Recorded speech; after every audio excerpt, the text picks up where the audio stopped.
Pessoal, boa tarde.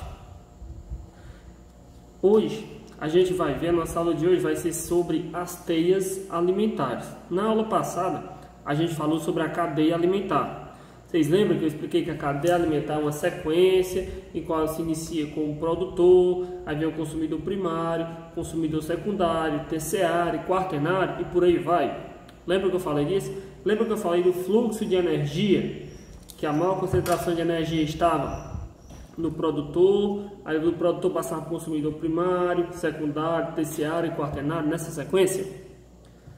A teia alimentar vai ser diferente da cadeia alimentar em que a cadeia alimentar ela tem pouca estabilidade.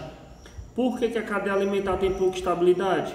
Porque se um de seus membros que fazem parte dessa cadeia alimentar desaparecer, sumir, vai desestabilizar tudo. Vocês lembram que eu citei o exemplo aqui do livro? Dessa sequência de animais que tinha aqui, que no caso é até o capim, a capivara e a onça pintada, ou a planta aquática, o caracol, o tuiuiu e o jacaré. Na cadeia alimentar, numa sequência que seja planta aquática, caracol, tuiuiu e jacaré, se por um acaso acabar o caracol, o que é que vai acontecer? O tuiuiu vai diminuir, porque não tem onde se alimentar, e o jacaré também vai diminuir, porque não tem onde se alimentar. E as plantas vão aumentar bastante, porque não tem nenhum consumidor ingerindo-as. Isso é a cadeia. A cadeia alimentar obedece uma única sequência. Por isso que ela é instável. Por quê? Porque se um desses componentes que participam dessa sequência desaparecerem, o que vai acontecer? Ela vai causar instabilidade.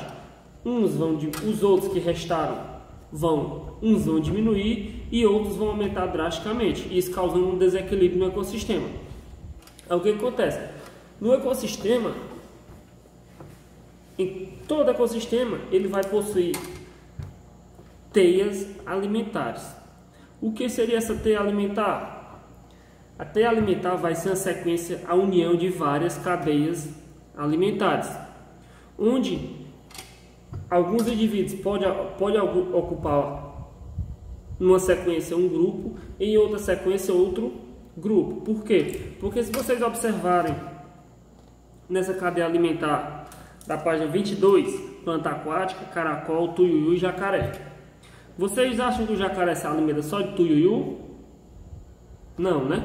Ele ingere outros tipos de alimento, então, ele tem uma dieta bem variada. Aí o que acontece?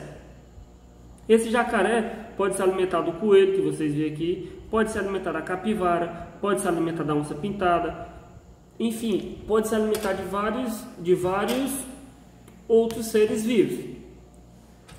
Isso é o que? Isso chama-se teia alimentar. A teia alimentar não obedece uma única sequência. No caso, na cadeia, são as sequências planta aquática, caracol, tuiuiu e jacaré. Então, cada animal aqui possui consumidor primário, secundário, terciário e quaternário e produtor. Já na teia alimentar, em uma sequência, o organismo que pode ser consumidor terciário, na outra sequência ele pode ser secundário, pode ser quaternário. Se vocês observarem aqui, essa teia alimentar da página 23, observar esse ecossistema que tem aqui, vocês vão ver a quantidade de animais que tem e a quantidade e a variação que eles podem ocupar de sequência na teia alimentar. Bora fazer uma sequência aqui. O peixe se alimenta dos plântanos, que são os vegetais aquáticos. Aí vem o jacaré, se alimenta do peixe. Aí vem a onça, se alimenta do jacaré. Aí pode ser ao contrário, a onça se alimenta do peixe e o jacaré se alimenta da onça. Ou seja, na teia alimentar não tem uma sequência definida. Vai variar de organismo para organismo, vai variar de acordo com que determinado organismo se alimenta. Porque pode variar, uma hora ele pode estar sendo consumidor secundário, outra hora ele pode estar sendo consumidor terciário, quaternário e assim vai. Então, a cadeia alimentar é diferente da teia alimentar, porque a cadeia alimentar, se vocês observarem, ela vai possuir apenas uma única sequência. Já a teia alimentar não, a teia alimentar ela vai ter várias sequências de seres vivos participando, no qual Em uma sequência, um organismo pode ser consumidor secundário, na outra ele pode ser terciário, na outra ele pode ser primário. Aí vai depender da forma que você quiser seguir. Se vocês analisarem nessa página 23 aqui, a quantidade de exemplos que tem, vocês podem criarem várias cadeias alimentares dentro dessa teia alimentar. Aí um exemplo, eu posso pedir para vocês assim, Yasmin, me diga aí qual a posição que a onça ocupa, partindo do plâncton, o peixe e a onça. Yasmin, qual a posição que a onça ocupa partindo do peixe, partindo do plâncton, peixe, jacaré e onça?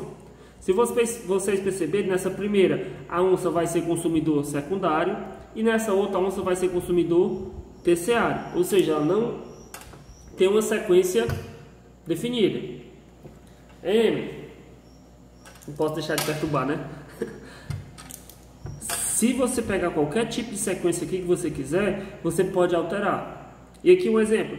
A onça se alimenta do peixe. Se o peixe se acabar, vai se acabar as onças? Não, elas podem se alimentar do jacaré. Se os peixes se acabar, os jacarés vão se acabar? Não, eles podem se alimentar do sapo. E assim vai, ou seja, na teia alimentar não tem uma dependência grande de um do outro como tem na cadeia alimentar. Na cadeia alimentar, um depende exclusivamente do outro. Já na teia alimentar, não. Ele tem várias opções de se alimentar. Que a onça pode se alimentar do peixe, pode se alimentar do jacaré, da cobra, do macaco. Então tem várias opções. Assim como o jacaré pode se alimentar da onça, do peixe, da cobra, do sapo. Se um organismo desse se acabar, se extinguir, não vai fazer tanta diferença como faria se fosse uma sequência de uma cadeia alimentar.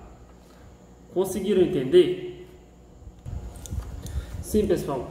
E uma coisa que é muito importante também na teia alimentar é que na teia alimentar vai ter outro ser que vai participar da teia alimentar que ele não participa da cadeia alimentar.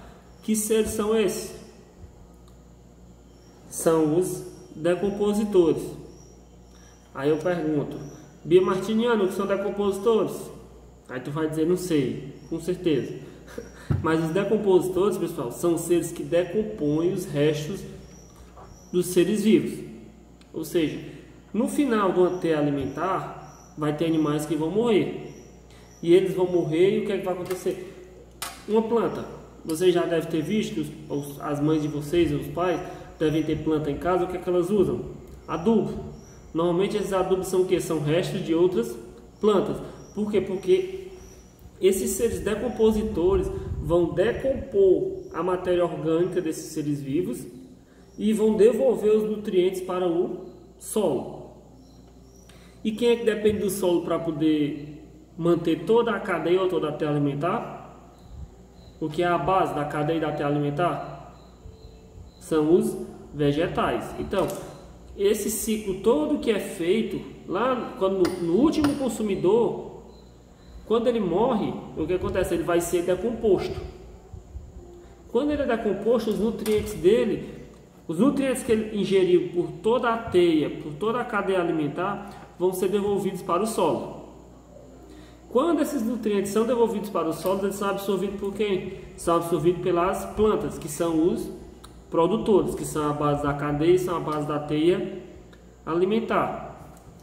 Aí vamos perguntar, Jorge, o que são decompositores? São seres que decompõem as matérias orgânicas. Quais são esses seres decompositores? São os fungos e as bactérias.